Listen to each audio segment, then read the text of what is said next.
இப்போ ஒரு evolving work ஃபோர்ஸாக நம்ம மாறி இருக்கோம். இந்த குளோபலைசேஷனில் நமக்கு வந்து நான் முதல்ல சொன்ன மாதிரி ஒரு SOP இந்த ப்ரொசீஜர்ஸை மட்டும் ஃபாலோ பண்ணக்கூடிய ஒரு ஆட்களாக இருந்தவர்கள் இன்னைக்கு இந்தியா வந்து ஒரு எவால்விங் ஒர்க் ஃபோர்ஸ்னு உலகம் கவனிக்குது. அது பல்வேறு நிறுவனங்கள் அதற்கு சான்றாக இங்கே நிற்குது இன்னைக்கு ஐடி செக்மெண்ட்டில்.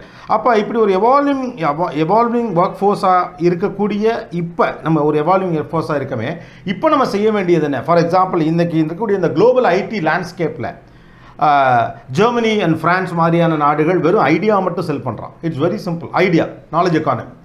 யூரோப், ரெஸ்ட் ஆஃப் யூரோப் அப்படின்னு எடுத்துக்கலாம், அல்லது யூரோப்பினுடைய பல நாடுகள் டிசைனிங்கில் மட்டும் கான்சன்ட்ரேட் பண்ணுது. வேற அதை எக்ஸிக்யூட் பண்ணுறதுக்கு குறைஞ்ச விலையில் அப்படின்னு பார்த்தீங்கன்னா இந்தியா அண்ட் சைனா. இப்போ அதையும் தாண்டி போயாச்சு, பிலிப்பைன்ஸ், இந்தோனேஷியா அப்படின்னு போக ஆரம்பிக்கிறாங்க. ஏன்னா இந்தியா வந்து ஒரு எவால்விங்கான ஒரு ஒர்க் ஃபோர்ஸை நம்ம வச்சுருக்கோம். இப்போ இந்த ஐடி லேண்ட்ஸ்கேப்பில் where we need to position our self. எவ்வளோ நாள் நம்ம ப்ராஜெக்ட் எழுதிக்கிட்டே இருக்க முடியும், அல்லது எவ்வளவு நாள் இப்போ தான் இந்த இது வந்து நிறைய ஸ்டார்ட் அப்ஸ்கள் வந்துட்டுருக்கு, நிறைய இன்ஸ்பைரிங்காக பண்ணிகிட்ருக்கோம். இந்த ஐடி லேண்ட்ஸ்கேப்பை பற்றி நீங்கள் என்ன நினைக்கிறீங்க? நாம் where we need to fit our self, position our self. இது ஐடி லேண்ட்ஸ்கேப் மட்டும் இல்லை, மச் ப்ராடர் டெக்னாலஜி லேண்ட்ஸ்கேப்னே சொல்லலாம். அதாவது ஒரு ஹாஸ்பிட்டல் போய் பாருங்க, அதில் இருக்கிற எல்லா ஸ்கேனிங் எக்யூப்மெண்ட், அங்கே இருக்கிற எல்லா மிஷின் எல்லாமே இம்போர்ட்டடாக இருக்கும் இன்னைக்கு. அதே மாதிரி ஒரு டெக்ஸ்டைல் ஃபேக்ட்ரி, நான் ஒரு டெக்ஸ்டைல் மில்லுக்கு போனேன், ஸ்பின்னிங் மில். அங்கே இருக்கிற எல்லா மிஷினுமே இன்னைக்கு வந்து கிட்டத்தட்ட நிறைய மிஷின் இம்போர்ட்டட் தான், முக்கால்வாசி இன்னைக்கு இம்போர்ட் தான். அதே மாதிரி தான் ஒரு ஃபீல்டு ஆஃப்டர் ஃபீல்டு நீங்கள் பார்த்தீங்கன்னா நிறைய விஷயங்கள் வந்து இன்னைக்கு இம்போர்ட்டட் டெக்னாலஜிலாம் ஓடிட்டு இருக்கும்.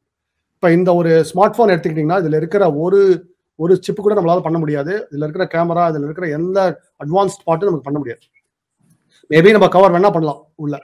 அப்புறம் ஒரு அசம்பிளி ஆப்ரேஷன் இருக்கும். இப்பெல்லாம் வந்து இதை அசம்பிளி ஆப்ரேஷன் சொல்லிட்டு இங்கே பண்ணோன்னு சொல்றாங்க. ஆனால் கிரிட்டிக்கல் பார்ட் எல்லாம் வெளியே வருது, அதில் இருக்கிற எல்லா பார்ட்டையும் வெளியே வருது.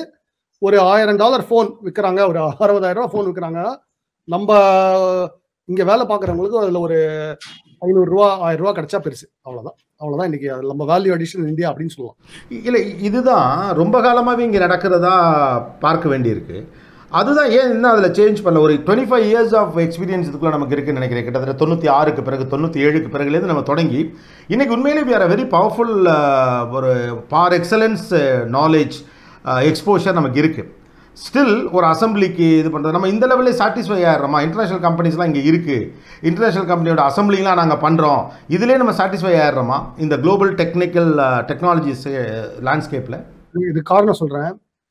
நம்மளோட ஒரு middle class, upper middle class population நம்ம வந்து வளர்க்குற விதமே ஒன்று, அதில் ஒரு தப்பு இருக்குது ஸ்கூல்லையே. அதாவது என்னன்னா, உண்மையான தேசபக்தி அப்படிங்கிறது நம்மள்கிட்ட இல்லை. தேசபக்தினா என்னன்னு சொல்கிறேன். தேசபக்தினா வெறும் ஃப்ளாக், இந்தியன் ஃப்ளாக் எப்போ பார்த்தாலும் வே பண்ணுறது தேசபக்தி இல்லை. தேசபக்தி என்ன பொறுத்த வரைக்கும் என்னன்னா, ஜப்பான்காரங்க எப்படி நினைப்பாங்கன்னா, இந்த டெக்னாலஜியா நம்ம கிட்ட இல்லை அப்படின்னு யோசிப்பாங்க. நான் MRI ஸ்கேனுக்கு போகிறேன், அந்த MRI ஸ்கேன் நம்மளால ஏன் செய்ய முடியல அப்படின்னு அவங்க யோசிப்பாங்க. ஏன் நமக்கு அவ்வளோ இல்லையா, நம்ம ஊர்ல அந்த டேலண்ட் இல்லையா அப்படின்னு யோசிப்பாங்க. என்னை பொறுத்த வரைக்கும் அதுதான் நமக்கு தேசபக்தி வேணும். அந்த தேசபக்தி இருந்தாதான் ஏன்னா தேசபக்தி இருந்தா என்ன ஆகும்னா, உங்களுக்கு என்ன கஷ்டம் வந்தாலும் அதை பொறுத்துக்கிட்டு நம்ம செய்வோம். நம்ம என்ன பண்ணிடுவோம், எடுத்த உடனேயே இந்தியாவில எல்லாம் ஒன்றும் உருப்படாது, இங்கெல்லாம் ஒன்றும் சரியா வராது, எல்லாம் நம்ம அப்படிதான் அப்படிங்கிற ஒரு எண்ணம் வந்துடும் நமக்கு. ஒரு வெறுப்பாவே பேச ஆரம்பிச்சிருவோம். இப்போ ஜோவாலே நிறைய தடவை வந்து ஒரு நம்மளோட ஒரு மன உறுதியை இழக்கிற மாதிரி வரும். ஆனா அந்த மன உறுதியா இருக்குன்னா, இது செஞ்சே தீரணும், இது அவ்வளவுதான், இது செஞ்சுதான் ஆகணும், நான் உயிரோட வரை இதுலதான் போராடிட்டு இருப்பேன் அப்படின்ற ஒரு எண்ணம் இருக்கும். அது இருக்கிறதுனால உங்களுக்கு அது போறவே அந்த வைராக்கியம் போகாது, அந்த மன உறுதி போகாது. அதுதான் அந்த ஒரு தேசப்பற்று என்பது என் தேசத்தில் ஏன் இது இல்லை என்ற எண்ணம் எனக்கு வர வேண்டும் என்பதுதான் அப்படின்னு சொல்றீங்க. அந்த ஒரு பாசிட்டிவிட்டி இங்கே பெருசாக வளராமல் போனதுக்கு என்ன காரணம்? அது வளர்ந்துருக்குன்னு கூட ஒரு பக்கம் எங்களுக்கு தோணுது. ஏன் அப்படின்னா, n number of start ups are available here. India is a country of start ups அப்படிங்கிறாங்க. Are you happy with that? Is it advantage or disadvantage? இல்ல, அது நல்ல விஷயம். ஆனா பாத்தீங்கன்னா எல்லா பணமும் கிட்டத்தட்ட ஃபாரின் பணமா தான் இருக்கு. ஒரு பிரச்சனை இருக்கு. அதாவது நம்ம டாலர்ல கொண்டு வந்துட்டு ருப்பியில ஏர்ன் பண்ணோம்னா அது பின்னாடி நமக்கு பெரிய பிரச்சனையை கிரியேட் பண்ணுது.